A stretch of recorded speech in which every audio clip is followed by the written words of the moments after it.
All right. Hi, everyone. We'll go ahead and get started. I'm going to leave these pre-survey links up for just another second. They will also be shared in the chat. If you could please fill them out, they really help us inform the content for these programs and make sure we're delivering high quality content. So we'd appreciate it if you could fill out these pre-surveys.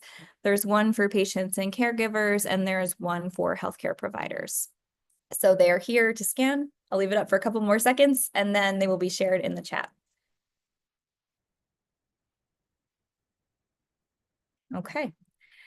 So for healthcare providers specifically, I will email this information to you after the session, but we have had a new process that we are going to try to work into our system with Boston Children's Hospital, who is giving us the continuing education units for this session. So this is the process. There is one process for returning users and one for first-time users. If you want to screenshot this, I'll leave it up for a couple more seconds. It will be showed again at the end of the presentation, and I will email you, but this is the fastest way to get your certificate is to log in with your account with Boston Children's and then to text the code to check yourself in so that your transcript is automatically available after the session. The web link is here. It's dme.childrenshospital.org, and you can find instructions on how to register if you have not already done so on that page. But again, I will share this multiple times, so don't worry about it if you don't get it all right now.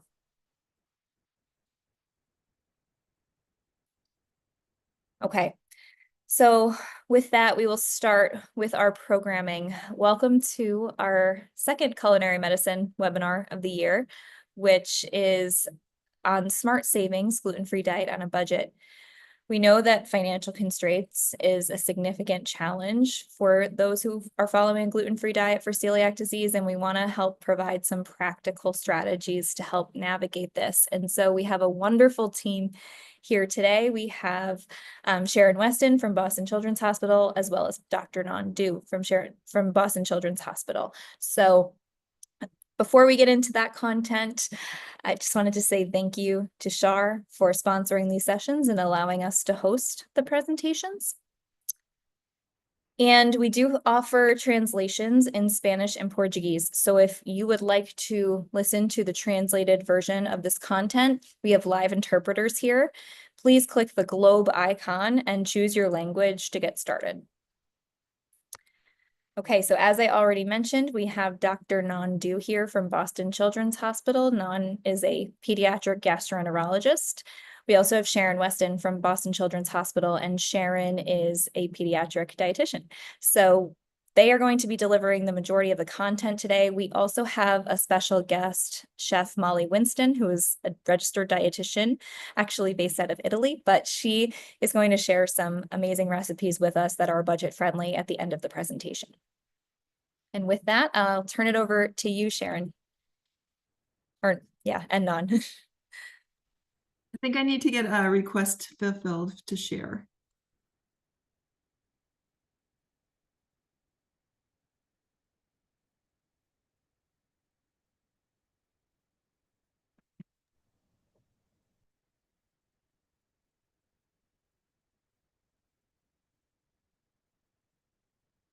All right. Perfect. I will start. So good afternoon, everyone. Our topic, as we discussed, is smart savings, gluten-free on a budget. I'll be starting things off, and then Sharon will be taking over after. Next slide. We have, so Sharon is a consultant to Nutrica and Cape Farms, but there are no conflicts of interest related to today's presentation, and I don't have any conflicts of interest. Next slide.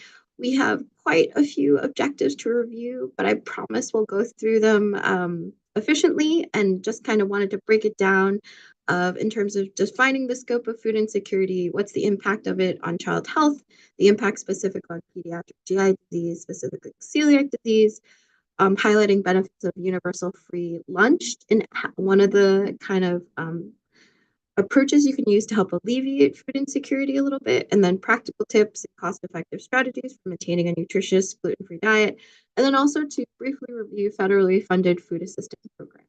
Next slide, please. So to address our first objective, I think it's super important to at least define what we mean by food insecurity. And it's the US Department of Agriculture defines it as lack of consistent access to enough food for an active and healthy life. Um, on the map that you see kind of on the left, which is over like 2020 to 2022, actually all of the counties and congressional districts are home to people facing hunger. So this is not localized to one area of the United States. Many of your neighbors may be having this. You yourself may also have food insecurity. They also found that food insecurity among Black or Latino individuals is higher than white individuals in over 9 of the 10 counties. And in some counties, childhood food insecurity rates are as high as 40%. So I think we're truly establishing here that this is not an uncommon issue, and it is something that we can see in many neighborhoods across the United States. Next slide, please. And we also know that 1 in 3 people facing hunger are unlikely to qualify for SNAP, which is one of the governmental benefits, because after accounting for state-specific gross income limits. And there's quite a few that are at high risk, including immigrants, those who may be less educated, single parents, and those with large families. And I think I find this number also quite powerful in that basically 13 million children in the United States are food insecure, and 49 million people turned to food programs in 2022. And we know that 100% of the US counties have food insecurity, like we talked on the slide before. Next slide, please. So there's many different ways on how you can screen for food insecurity. There's some long 7-question, 12 questionnaires. What we use in the clinical setting is 2 questions called the Hunger Vital Signs Screening Tool, which asks within the past months, we worried whether our food would run out before we got money to buy more, yes, no, or prefer not to answer. And then the other question is within the last 12 months, the food we bought just didn't last and we didn't have money to buy more. And if there was an affirmative response to one of these questions, it was an indication of potentially risk for food insecurity, and a social work referral was recommended. And this was based off of the amazing work of Hager in 2010, which kind of validated the screener based on some of the longer food insecurities. I mention this because we'll use this and reference this kind of through some of the research that is indicating kind of connections between food insecurity and some health outcomes. Next slide, please. And that's actually what I'm going to move to next, where we look at what we have found that actually, from a research standpoint, we know that children from food insecure households have been associated with increased risk of obesity, developmental delays, issues in school, depression, suicide, illness, and even increased hospitalization. There's also been studies that have shown that there's decreased nutrient absorption, resiliency, decreased medication adherence, and even like issues with disease management. So there is a huge medical and health reason to care when children are coming from food insecure households. Next slide, please. To kind of narrow our focus just a little bit more, I also want to highlight that especially in pediatric GI, we often use food as medicine. And this is a pretty broad term, and so let me just give you a few specific conditions to think about in that case. For instance, you can think about it where certain children may require specialized formulas in order, such as in like milk protein allergy for their treatment. But food as medicine can also mean, such as with celiac disease requiring a gluten-free diet, or those with irritable bowel disease, sometimes you recommend something called a FODMAP diet, where you're decreasing certain types of foods, or even those in EOE where you try and go dairy-free, gluten-free as well. And so oftentimes food is the actual treatment for some of these pediatric GI disorders. And so from the next slide, I'm going to just actually directly connect one of those conditions, celiac disease, to food insecurity. I know you guys are all familiar with celiac disease, and many of you are probably familiar that gluten-free foods are about 2 to 10 times more expensive than gluten-containing counterparts. In the study on the left, which was done by Lee et al. In 2019, so we are a few years out of date, I will preface that. So this, I think, might be even more extreme. and the orange is those with gluten containing, and then the gluten-free are those on the blue.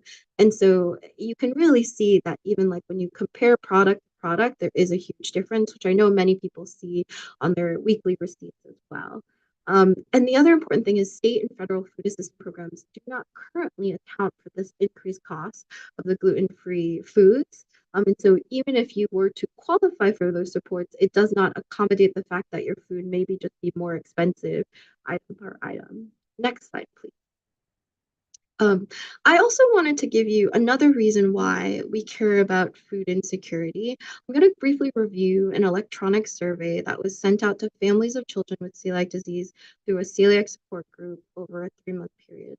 This was done over the COVID pandemic as we're kind of interested to see how food insecurity and this newer term that I haven't quite told you too much about, gluten-free food insecurity, kind of change. We had 378 households with children with celiac disease who answered, and in this group, we found that overall food insecurity and gluten-free food insecurity did increase during the COVID pandemic. While not a significant difference, you can see the general.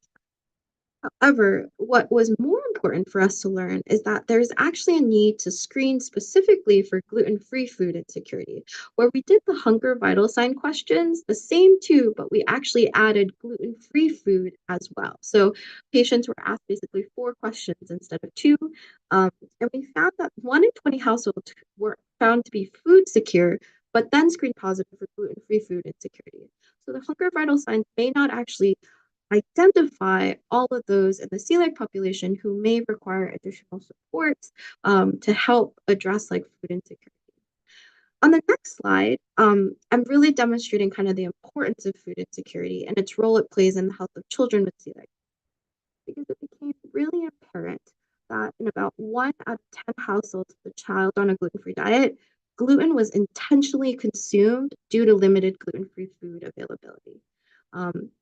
On the left, you can actually see that this also increased during the pandemic. So part of it might have been just lack of gluten-free food availability in terms of not being able to access the stores for it, or restrictions from like a shipping or manufacturing standpoint. But either way, what we did find was that there was an odds of intentional gluten ingestion increased if there was a positive screener for food insecurity. So really, this directly relates to how you're able to, given that the gluten-free diet, as many as you know, is the only treatment for celiac disease at this time, for you to be able to adhere and follow the treatment was directly impacted if you had food insecurity or not. So next slide, please. Looking also a little bit closer, there are quite a few nutritional concerns for food insecure patients with celiac disease. As we discussed in the prior slide, we demonstrated in our study that there is reduced adherence to the gluten-free diet, which can really due to the risk of intentional gluten ingestion. There's also a thought that lower nutritional quality of meals and snacks, because they might be more processed, or you're going maybe for cheaper options in order to try and get enough food, might be lower quality. And also just in general, gluten-free foods are less fortified in general compared to their gluten-containing counterparts. So that could put individuals at further risk for nutrient deficiencies. And then there's also just a limited access to a variety of foods. So I think like that huge star on the right really summarizes what I've been trying to establish for you guys to set up Sharon, is that if a patient with celiac disease can't access gluten-free food, then they cannot treat their disease. Next slide.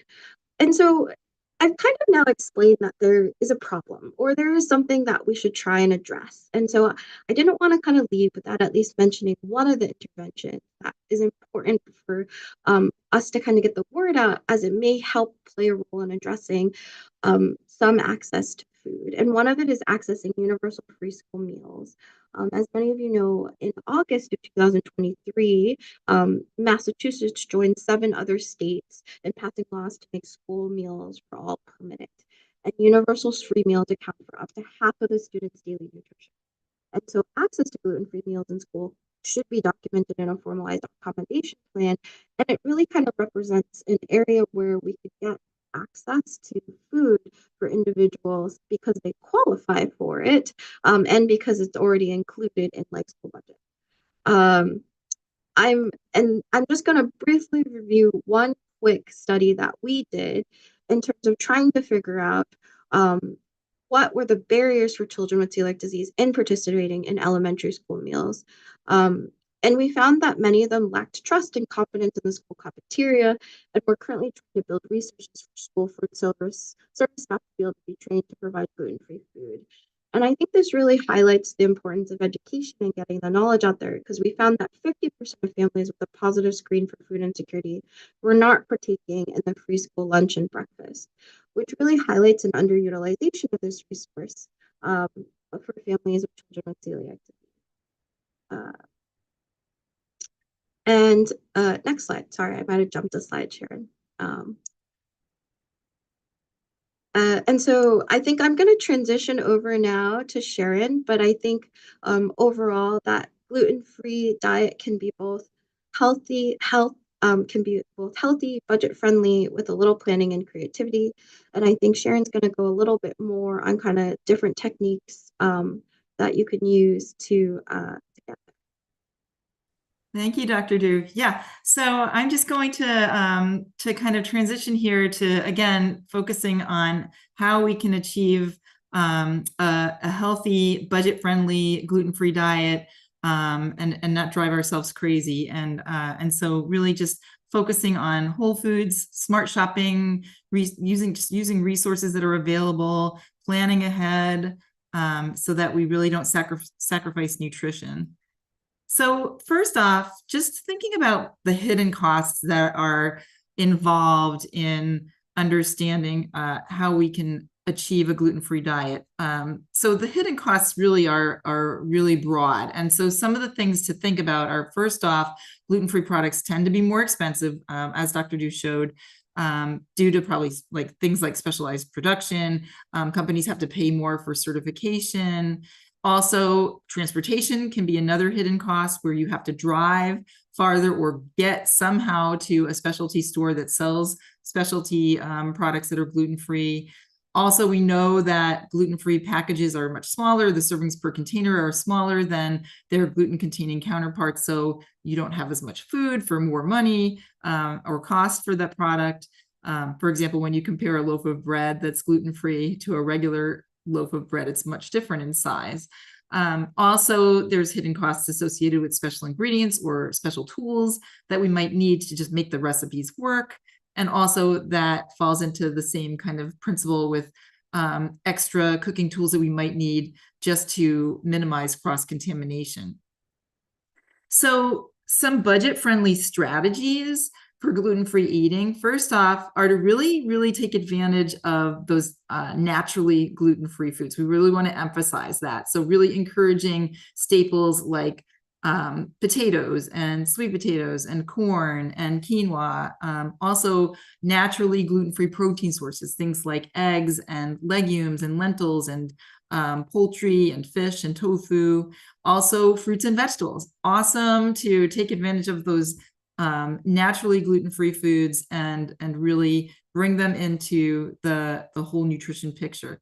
Also, shopping smart is another important strategy. So taking advantage of resources like SNAP, WIC, local food banks, farmers markets, looking for sales, looking for coupons for gluten-free brands online or like in flyers, and also even taking advantage of different budget-friendly stores. So going to places like Job Lots has a lot of gluten-free products in there that you wouldn't expect. I think it's important to always make sure that you're looking at the expiration dates when you go into those discount stores to make sure that you're buying something that isn't going to expire soon, and that's also going to last longer on your shelf.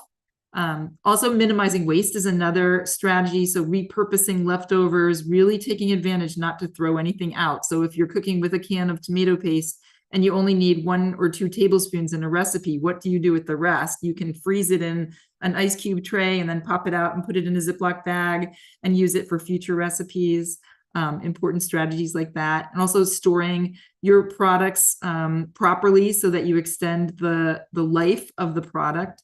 You can stick these things in your freezer to extend the shelf life. Affordable alternatives is another strategy. So thinking about different gluten-free options that can be cheaper than specialty products. So like using a corn tortilla instead of gluten-free bread. And then batch cooking and scratch cooking is something that we promote a lot in this culinary medicine series. So really thinking about scratch cooking, scratch recipes are going to start from the beginning, and instead of using processed foods, it's healthier, it's cheaper. You can keep it simple, and then if you double or triple your recipe and make a big batch, then you can freeze that to take out of your freezer when you're short on time for future days.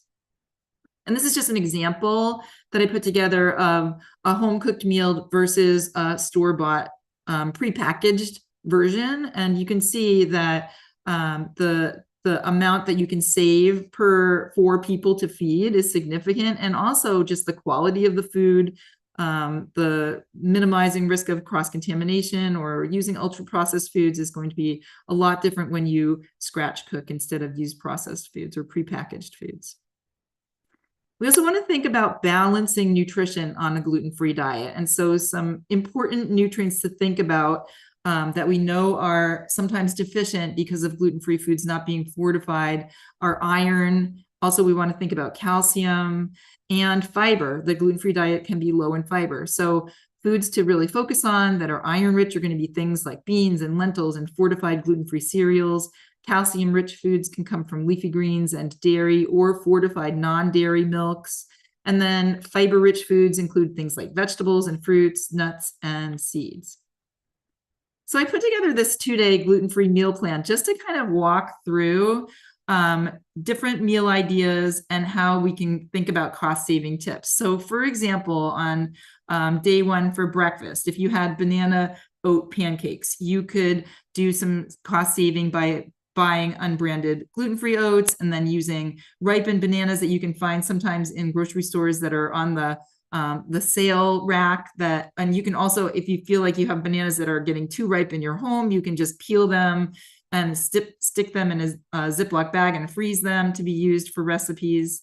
Also for lunch, rice and black bean bowl, you could use dried beans to save money instead of canned.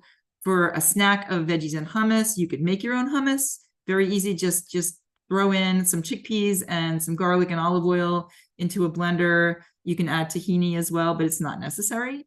For dinner, if you had chicken drumsticks with cherry tomatoes and sweet potatoes, you could roast this all on a sheet pan for efficiency, and you could buy the chicken in bulk or on sale and freeze some of it.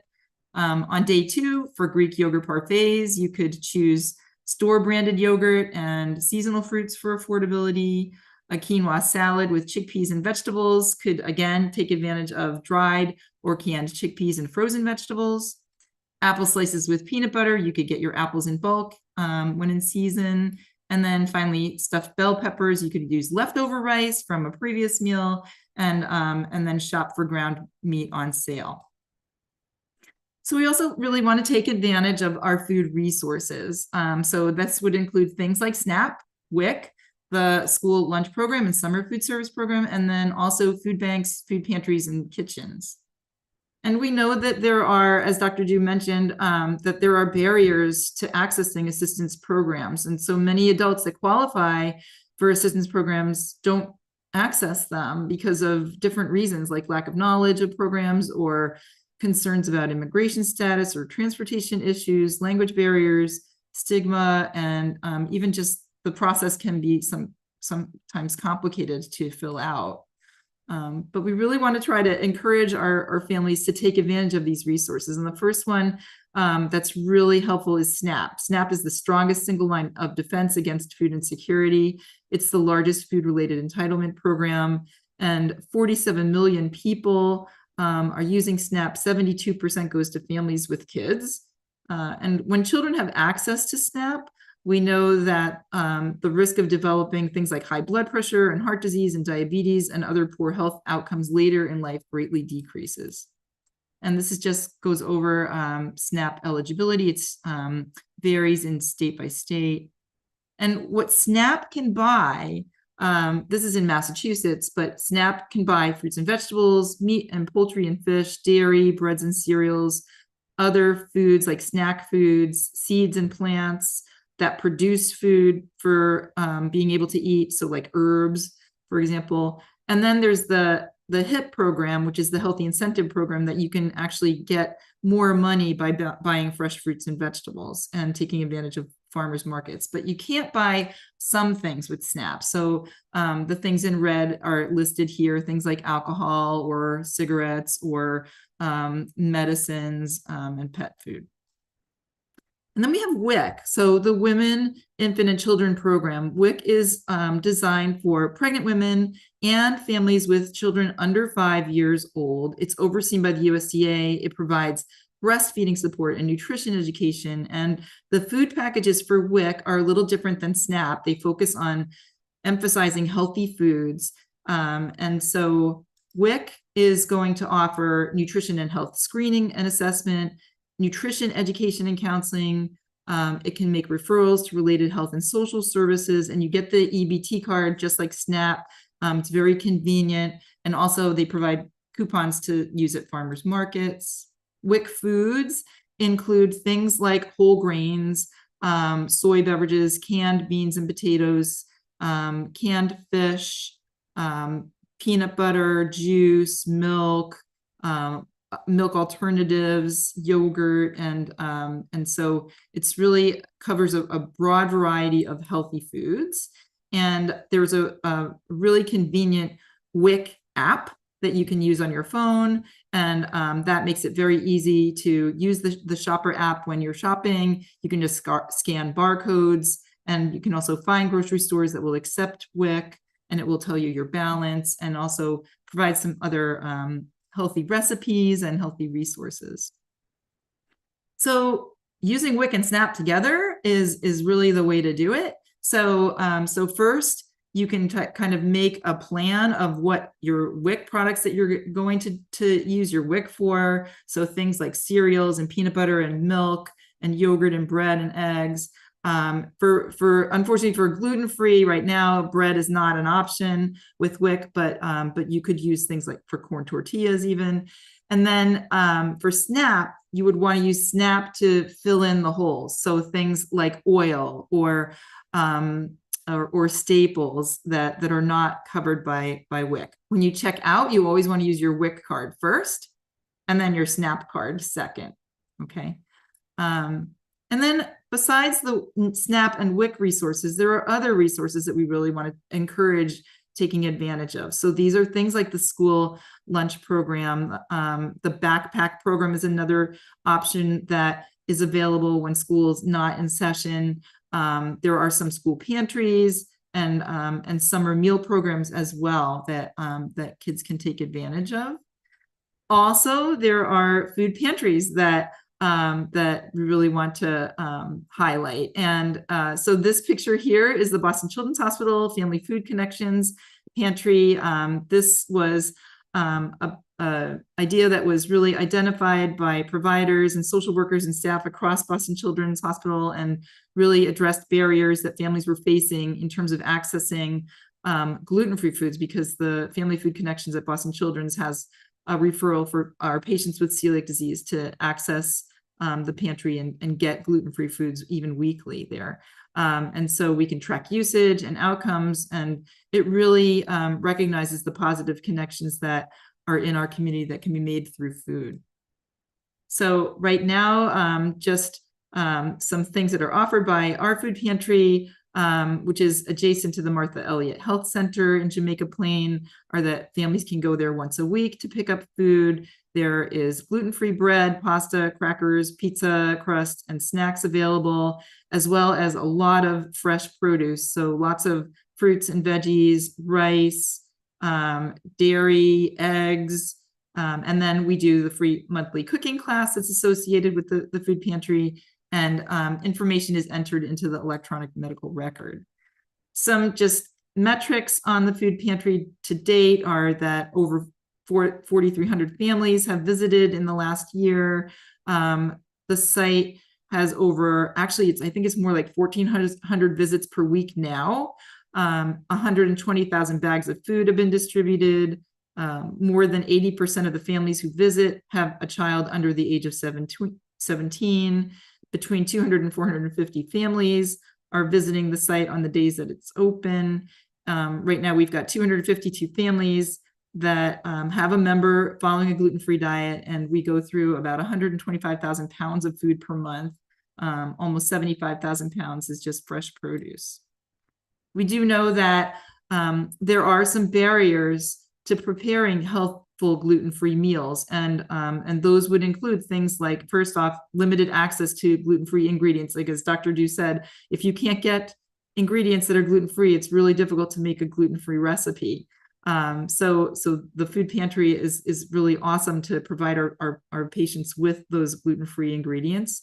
Other barriers to preparing healthy gluten-free meals would include things like limited knowledge of recipes and also how to do those recipes in terms of technique, limited acceptance of recipes, just because sometimes the gluten-free recipes just don't taste the same as recipes that had gluten in them. And also we know that ingredients just don't seem to last as long when you're using gluten-free products. So the gluten-free cooking classes that we do are virtual. They're by Zoom once a month. They're recorded as well. And just in terms of our average views, typically per class are over 120, and our highest views are a little over 200. And each month we do different topics or themes. So those go along with the 3 different recipes that we highlight. And it makes it fun. It makes it a great learning opportunity for those who attend. And we're really creating a nice bank of recipes that are accessible to all of the families, that they can go back and look at the history of the videos that are recorded. And I'd like to just end by saying thank you. Great. Thank you, Sharon. Okay, with that, we will transition to the cooking part of the presentation.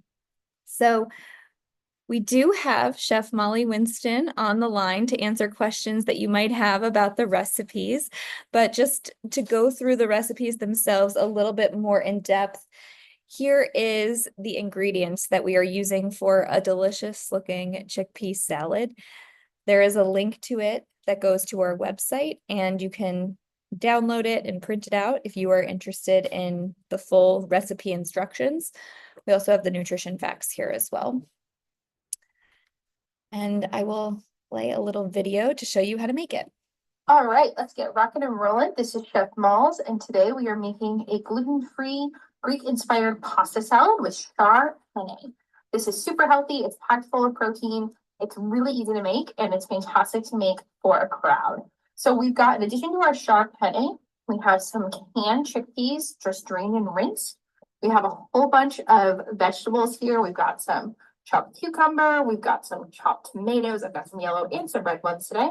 We have some finely minced or chopped parsley and some red onion, some feta cheese. Optionally, you can add some Kalamata or black olives. I'm going to leave them on the side, but if you'd like to throw them in, I love them.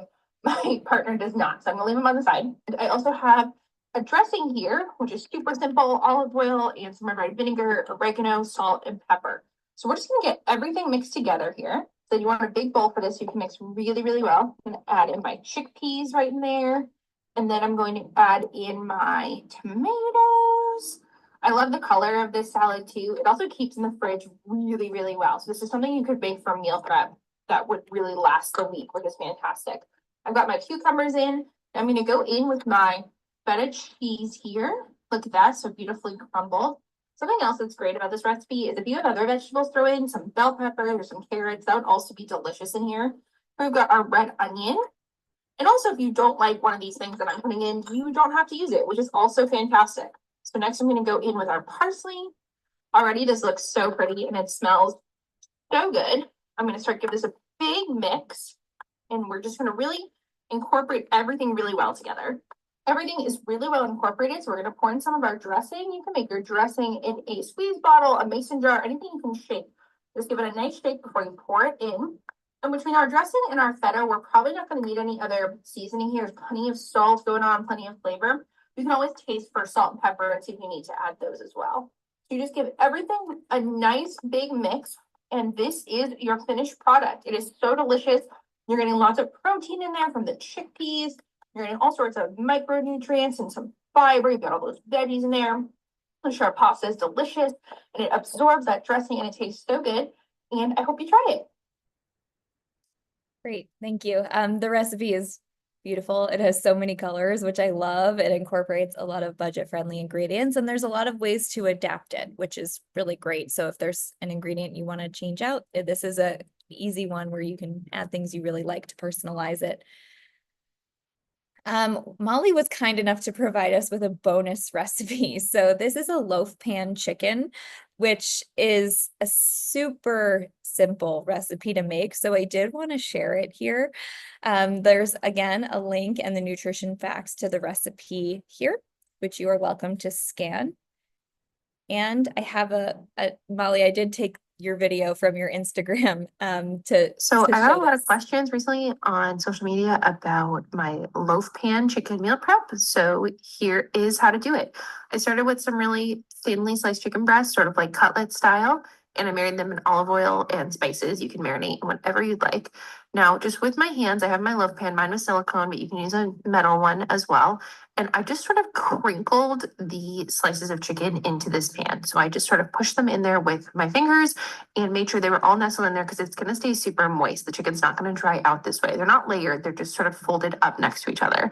So after it was all sort of dimpled and everything was in the pan, I baked it at 375 for about 25 minutes. And then I let it cool a little bit. You'll get some liquid on the sides of the pan. You can save that for chicken broth, or you can get rid of it, up to you, or you can let your chicken sit in it.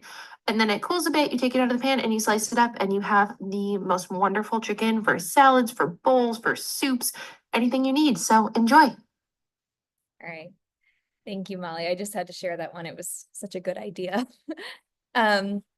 Okay, so we are at the point in the presentation where we are going to start opening the Q&A. So if you have questions, please type them in the Q&A box. In the meantime, again, we ask that you take the time to fill out our post-webinar surveys. If you are a healthcare provider claiming credits, we still need you to fill out this survey in order to make sure that your certificate is logged properly. So please, if you are a healthcare provider, fill out that survey.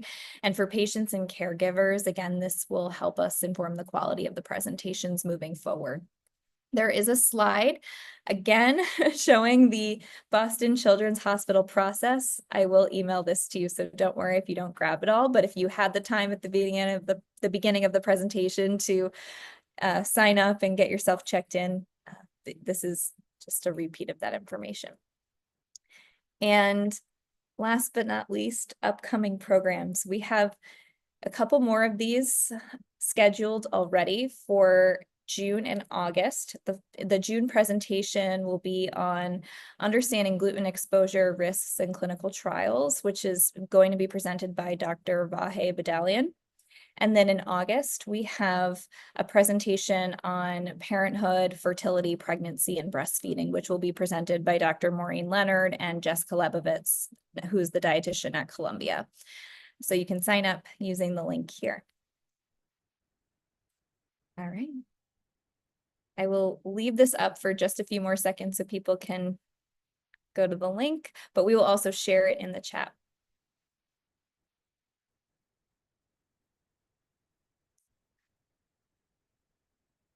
Okay, so I guess with that, we will start the Q&A. So Sharon, I think this was in your presentation. The first question is about oats. What are the unbranded gluten-free oats that you mentioned for cost savings in your presentation? I think that you have to be careful with oats just to make sure that they're gluten-free, obviously, right? Like Vitacost is one that I've come across that's been pretty cheap and gluten-free. Also, you can buy larger bags of the branded ones and look for sales. And I think that, again, like going in those like job lot stores, discount stores, you can really find some good bargains there. Yeah, and would you mind, Sharon, just giving a short overview about oats in general and their inclusion in the gluten-free diet? Sure. I mean, oats are a great nutritious inclusion in the gluten-free diet, right? They give us, they're one of the highest protein containing grains. They're very versatile in a lot of different recipes, and they taste good and they're easy to find, right? And you can grind them up and you turn it into flour. You can just use oats in so many different ways, and so it's great for including in the gluten-free diet to give us more options. Oats, first off, we have to be careful about the cross-contamination concerns for oats, because oats are grown in fields near wheat and barley and other gluten-containing grains, and farmers do crop rotation and move grains to different fields. And so you need to make sure that the oats are gluten-free, and that's either done by purity protocol, that manufacturers start from scratch with gluten-free dirt, seeds, the whole harvesting process, manufacturing is completely gluten-free, and then they test it in quality control to make sure it's less than 20 parts per million. And then you've got the mechanical optical sorting method that is more of a cleaning process that really relies on cleaning and also quality control. So it's, if they're really being strict about their quality control and frequent, then that improves confidence for the consumer that that product is going to be gluten-free. The other issue with oats is that they contain a protein called avenin, and avenin is a little troublemaker in some people that have celiac disease, and it can create an inflammatory response that isn't the same as the damage that gluten does to the gut, but it still might not make you feel good for a little while. And so, and also oats are also a FODMAP, so they're a fermentable carbohydrate, which can create gas and bloating, and some people that are sensitive to FODMAPs can have issues with oats in that way. So balancing oats with other things is good, and using them in moderation, and being aware that if you have symptoms with oats, talk to your GI team and really discuss that. Yeah, and there's another question about our unbranded oats labeled gluten-free. I think our general message would be you should always be looking for a gluten-free label on your oats and your oat products. So even if they're not necessarily branded, you still want to look for that gluten-free label. Okay, are the school meals you discussed free? And if not, can you please explain? Sure. So I apologize if anything was garbled or not clear, but in our survey research study, we did it specifically looking in Massachusetts. That's the data that I showed. The second study, looking at the opinions of families in Massachusetts with a child in an elementary school. And actually, at that time, all public schools in Massachusetts have free school lunch and school breakfast. So the survey results for that study was all in those who had access to free school lunch. And so we were specifically looking because we were saying if everyone can get it, why are people still not using this resource? I think there are, as we mentioned, there are 7-8 states who also have free school lunch and breakfast. And so for those, everyone is receiving it. Now, in the states who don't have free school lunch and breakfast set aside, there is still lunch and breakfast provided for, but you have to meet a certain kind of economic / like household salary amount. It has to be less than that for you to qualify. And so there are additional barriers in terms of registering for that, potentially like feeling ostracized, or if you're the only one who's getting the free school lunch. And so there is actually a lot of research in terms of barriers to that. So we tried to kind of remove those from our study and really strictly look at a population that already has access. Hopefully that answers. Thank you. Okay, this next question, I think this could be its own session, but when reading labels, can you give a quick training on what to look for? There's a lot of conflicting messages out there. So I don't think we have time to do a full training on this, but Sharon, if you could give a few quick tips, I think that would help. Oh my gosh, first I just have to say there's a new app that is causing like havoc with some people, and I want to just inspire everyone to chill and not worry so much about these ingredients that have been generally regarded as safe, and now are all of a sudden everybody thinks we're all going to die. But I think that it is always good to look at the ingredients. And when you see a lot of ingredients, like more than 5 that have a lot of artificial ingredients, things like that are artificial colors, artificial sweeteners, all of that stuff is not going to be as nutritious for us as eating things that are from the earth and 100% natural. So, but again, everything in moderation. So I think that, just looking at the ingredients, count up the number of ingredients, look at the first 3 ingredients. That's the biggest volume ingredients that are in that food. So those are your big things, right? And then it's also, I think, helpful to look at the daily value percents. And when you look down at the nutrient label, 5% or less would be something that's low in that nutrient. So if you see calcium and it says 5%, that's not really going to give you that much calcium. But if you see something that's 20% or more, then that's high in that nutrient. And so if you see 23% calcium, that's great. So that's kind of a good way to look at food labels, I think. Yeah. And of course, verifying that all of the ingredients listed are in fact gluten-free. And the best way to learn that is to work with a dietitian like Sharon, who has been doing this for years and years and can give you really important information about how to identify gluten on a label. So the next question is about school meals again. So how do we advocate for better options for gluten-free school meals? I can start. I think that we didn't touch a lot on this in my slide, but another thing that we found in our study is that a good portion of actually the students did not have a 504 plan in place. And what a 504 plan is, kind of an establishment with the school and the family of kind of accommodations that can be set aside for a patient who has celiac disease. And a component of that is making sure that they have gluten-free school lunches and breakfasts available. And so I think probably one of the first things is kind of making sure the school is aware that the child has celiac disease, so then they can also then prepare from a resources standpoint to know that they have gluten-free foods.